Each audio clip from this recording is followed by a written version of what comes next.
Hi, I'm Phil. Welcome to Pretty Good Cooking.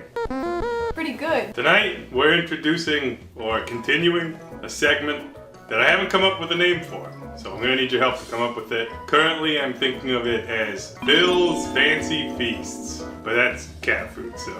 Tonight, I don't think most of you will actually try to make this recipe, but I'm kind of pushing myself to, continue to learn how to cook things. I want to explore some of the older styles of cooking. I'm not super classically trained or anything. So tonight, we'll be making fish poached in court bouillon. And I'm doing this because my mother-in-law purchased secondhand a brand new fish poacher, which is a incredibly niche use type pot, but it's stainless steel. You can see that it goes across the whole oven, and it has one purpose, which is to poach fish. Now certainly you can do other things with it, but I figured why not start with poached fish. Poached fish is not nearly as popular as it once was, and I think that's because, eating habits have changed, I guess. But this is certainly a nice way to cook fish, with the idea that most fish is a fairly delicate meat, and by poaching it, you can kind of preserve some of that delicateness. Is that a word? I think that's a word. Softiness. Yeah, softiness, that's right. So, we will be try-harding as much as we try hard. So I'm not going to be following an exact recipe, but I'm going to start by making court bouillon, which is French for like a short broth, basically meaning that you boil it quickly rather than slave over it or, cook it forever. So we'll start with that. Now, because we are in the universe of French cooking, although I don't know how French this is necessarily, we'll start with a bottle of wine. And if you've been around a kitchen, you know that cooking with wine is fun because you've got an excuse to open the bottle of wine. And almost never, do you actually use the full bottle in the recipe. This is Two Vines Gewürztraminer. We're using this wine because it was the only white wine I had in my wine rack. So we'll start with that. Court bouillon does not have one set recipe. So this will be one expression of court bouillon. I might even be saying it wrong, but I say a lot of things wrong on the show. I was reading about it and I had a real eyeball rolling experience where they were saying, the simplest expression of court bouillon is simply salted water. It's like, is it? So you can measure if you want, but you want about a cup or so of wine. If you don't want to use wine, you could use vinegar or some other acid. And then to that, we're going to add water. And I am going to shoot for making quite a bit of this, specifically because that's a very big pot. So I need to make sure that I have enough liquid to cover the fishies as we poach them in their cooking jacuzzi. Today we're cooking 2 fresh striped bass that I had the fishmonger clean. Took a little bit more off than I wanted, but that's okay. So I am going to be shooting for 5 quarts of stock, thereabouts. We'll probably lose some as it simmers, but we can start by heating it up. All right, now for our broth, we are going to cook with some vegetables. So we will start with an onion, and we will use a small onion. But if you have a large one, you could simply just use half an onion. As it were. And, I make stocks all the time. And I like to just throw in, the peels and just the whole... I don't get too fancy with it. But this poaching liquid is a lot more delicate, right? So if we add peels, the roots and like all the garbage parts of these vegetables, there will be a little bit more bitterness. So since we're going for more of a clean type broth, we will actually take the effort to chop up this onion and the other ingredients. Here's a leek. Now we only want the white part of the leek.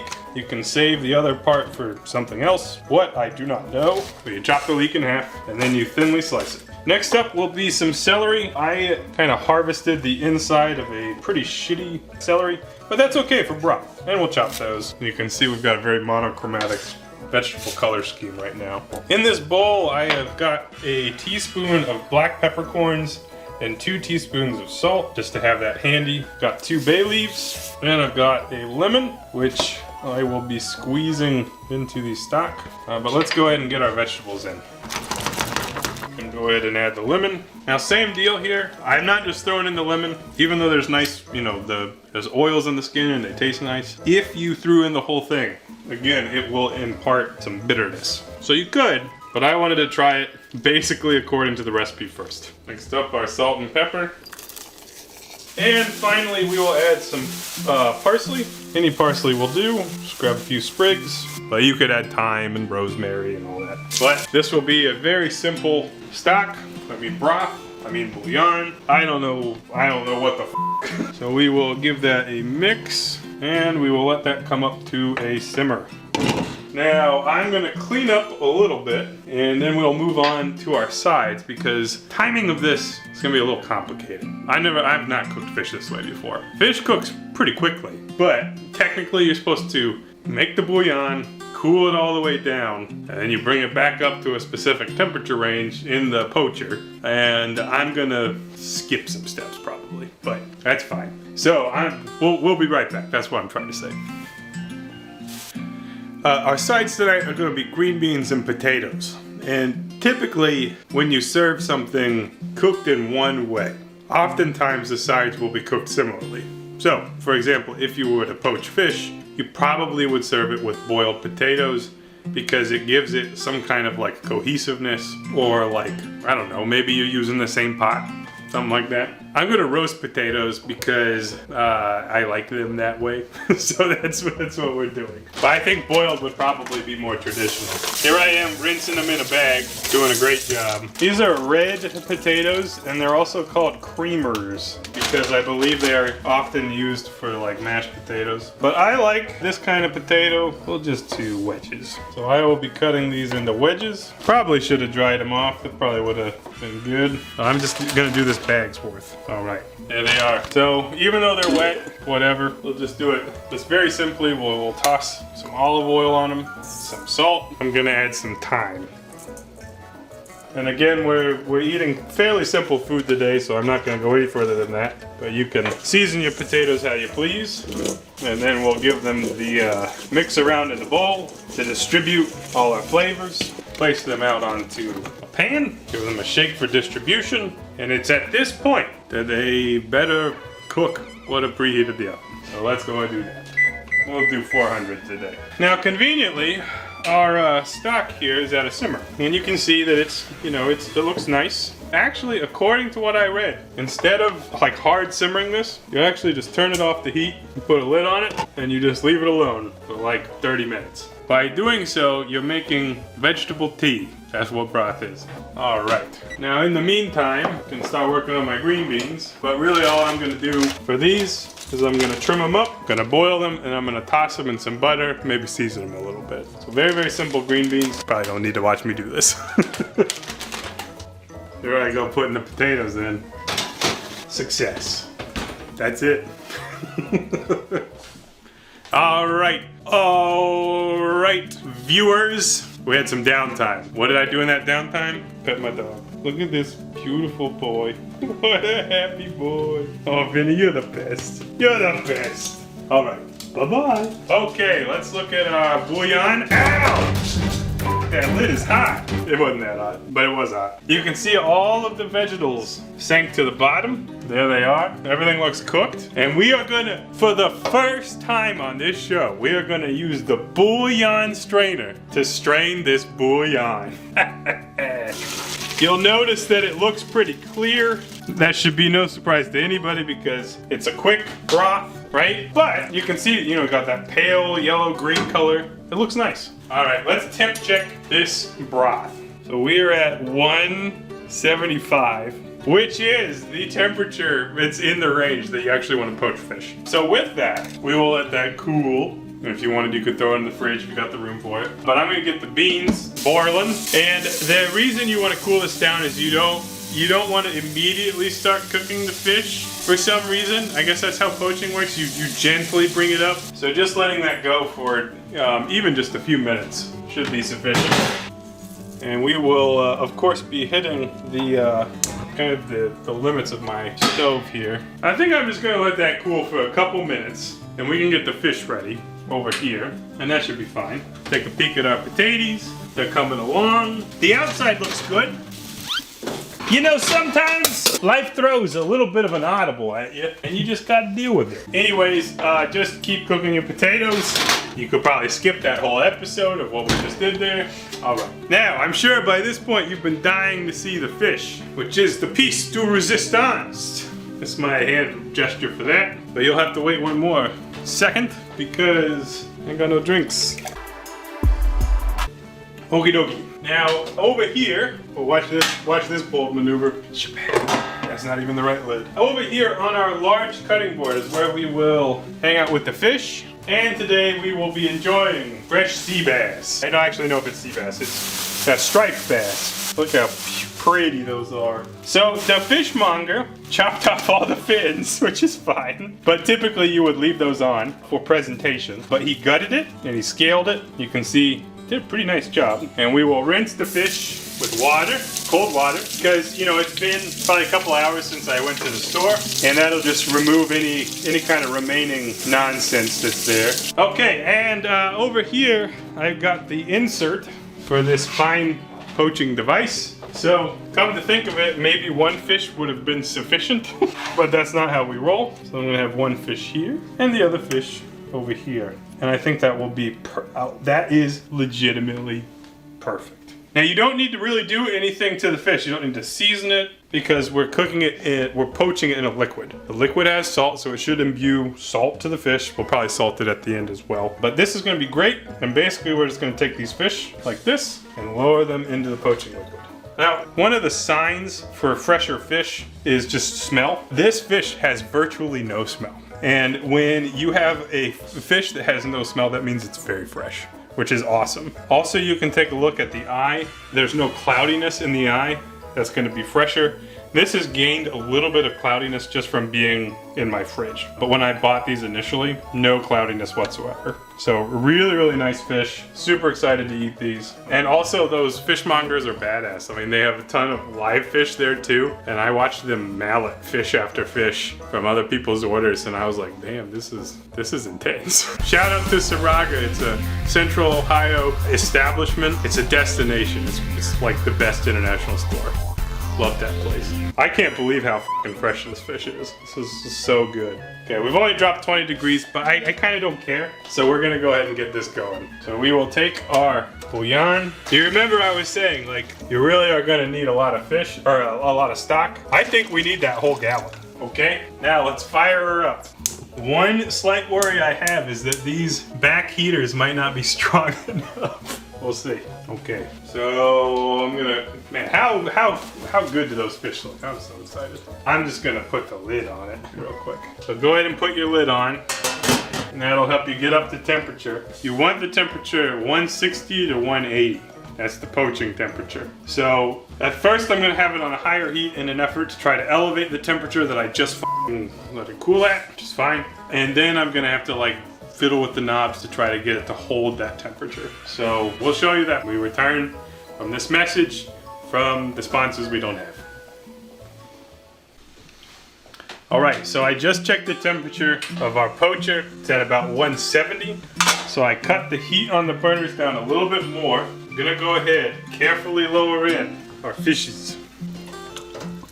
Now if it doesn't instantly cover it, press it down a little bit. And in reality, we actually probably want a little bit more liquid than what we have here, but I'm not overly worried about it. It should just cover the fish, but these are floating a little bit. So I'm just gonna go ahead and cover it. I think it's gonna be good enough, and the steam should cook the top. Should be fine. If it's not, we'll just keep cooking. And I might flip them over or something. But so far so good. Now when you poach fish, apparently the standard for like how long you cook it is how thick the fish is. And so this fish, it's a full fish. It looked like it was roughly an inch thick as it was hanging open, but I think that it might collapse a little bit as it cooks. So I'm guessing it's gonna take 10 to 15 minutes, but we'll check it periodically. But I am gonna put it for 10 minutes at least. So we'll check that in 10 minutes. How are those potatoes doing? They're looking good, but they can keep cooking, it's fine. And the greenest penis, we got it simmering, it's looking nice. We'll let that keep cooking. Everything's coming together. Don't go nowhere. You made it this far, might as well finish watching this video. My beans are boiled using my magic powers of just holding a pair of tongs in front of the bowl. Oh, damn it. Wait a minute, what am I doing? Where the f***'s my bouillon strainer? I should rinse that out, but I don't care. That's where we are in the night. Okay, so now we got green bean water reserved for some reason. Okay, now at this point we get a little butter. By the way, I washed the cutting board. Throw some butter in there and some salt. And this is the kind of thing that you can just kind of toss it together, let it hang out with that butter, try to keep everything in the pot, and those will be nice. Look at that, they're coated in butter. They're getting shiny. Shiny is good. All right, now we are at the 10-minute point for our fish poach. And you can see that we are starting to cook pretty nicely. So taking a look at what we've got going on here, can poke it with a knife. It is starting to get very tender, and I'm gonna go ahead and flip it over just in case that it's not cooking evenly. But what I wanna show you, what just happened naturally on its own, is that the skin will start to come off the fish, just like this. That's actually good. When we're done cooking this, we will present by scraping off some of the skin. Okay, so since that is in, that's well on the way. I think those are nearly done. We'll give it another 4 minutes, why not? I am gonna start working on the sauce. So here on this burner, get that heated up. We will use 2 tablespoons of butter. We'll get our butter going. And to that we will add 2 tablespoons or close to tablespoons of flour. And we're gonna use some of this poaching liquid to make a sauce. It'll be nice. I think our potatoes are just about done, but hell, I'll just leave them in there. So we actually need to eat them. And I will probably use a spatula for this roux. A whisk is often used, but this is a non-stick pan, so don't really want to scrape it, you know. Gonna add some flour, something like that. We'll work it together. The better you mix it, the less clumps there will be. A little bit more flour, so it'll clump up a little bit, but that's okay.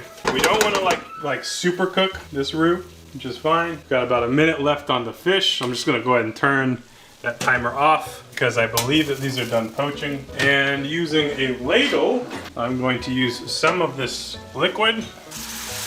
A ladle is typically 4 ounces of liquid. So that was 2 ladles full. And you can see as we add liquid, it becomes a sauce.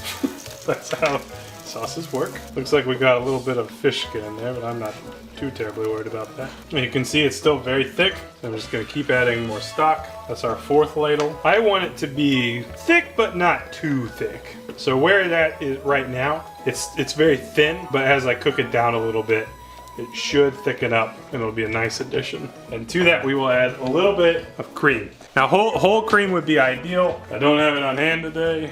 Tried to get it, couldn't find it. So I'm just gonna add a little bit of half and half, like so. Take this from a thin sauce to a creamy sauce. You can see now, even just from what I've done here, you know, it's a nice white sauce that will have all of the flavors of what we were just doing. So right off the bat, I can tell you it needs more salt. And based on how salty this sauce is, I'm gonna say we're gonna end up salting the fish as well, which is fine. Oh, now that's good. So this is a very subtle sauce, right? It's white, it tastes a little bit like fish, and it's creamy, and it really will take this dish from boiled fish into something fancier. But even just after this, you know, small amount of cooking that we've done here, it's thickened up nicely. It's not a perfectly uniform sauce, but I think it does the job. And if you want to add other flavors, you certainly could. Lemon would actually be very nice, so I think I'm gonna do that. Do some lemon juice. Go ahead and turn the heat off. You can cook this longer if you want. You can reduce it down. Ooh-wee, that is good. All right, so with that, we're in the home stretch. This is very exciting. Turn our potatoes off. So over here, I have a platter for our fish. The way that you are supposed to remove the fish will be like so. You just grab these tabs, pull it on up. This fish is clearly done. I don't think we overdid it or anything, which is nice. Let that drain off a little bit. And then very carefully, we will transfer this to our platter. And because it is tender, it will be a little tough to get it in one piece. Just burn my hand a little bit. Look at that hilarious eyeball. There's fish number 2. There's our poached fish. And I'm gonna just salt it, because we clearly did not add enough salt to our stock or our broth, which is okay. And then I will show you peeling the skin. All right, now to serve, because we have this beautiful poached fish, you can take tongs or a tool of your choice and you can just take that skin right off and then cut up and serve the fish as you like, or you can leave it on. It's up to you. So let's go ahead and plate up our food. So I am a hungry boy. I'm just gonna take basically half this fish to start. And I'll probably eat more than that, to be honest. But because it's very tender, it should just come apart. If it doesn't, you know, keep whacking at it.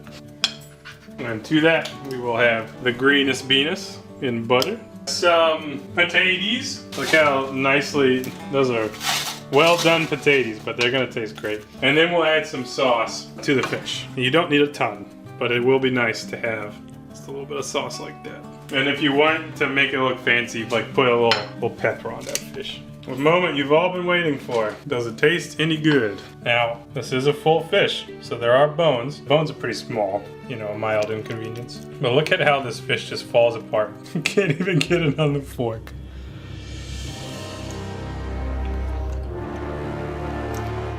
Oh my God, it's so good. This is like luxurious. I'm totally blown away at this. Like, this is probably one of the tastiest things I've maybe ever made. The fish is really delicate, and it has the vegetable type flavors from that poaching liquid that we made. But the freshness of the fish comes through too. This is sensational. And it wasn't that hard. Wow. I think you really could impress someone with this dish. I think that if you went through the effort, and you don't need a fish poacher like I have, you could use a pot. This is phenomenal. I want to keep making stuff like this. We'll keep making stuff like this as I learn how to cook other things. But I highly recommend this. Really, really cool. Wow. So, a little bit different of an episode tonight. I hope you enjoyed following my journey with this. Really rewarding for me. I can't wait to like bust this out for a holiday meal for my family. But yeah, I hope you enjoyed. That's how you do it. That's how I did it. And we'll see you next time. Bye-bye.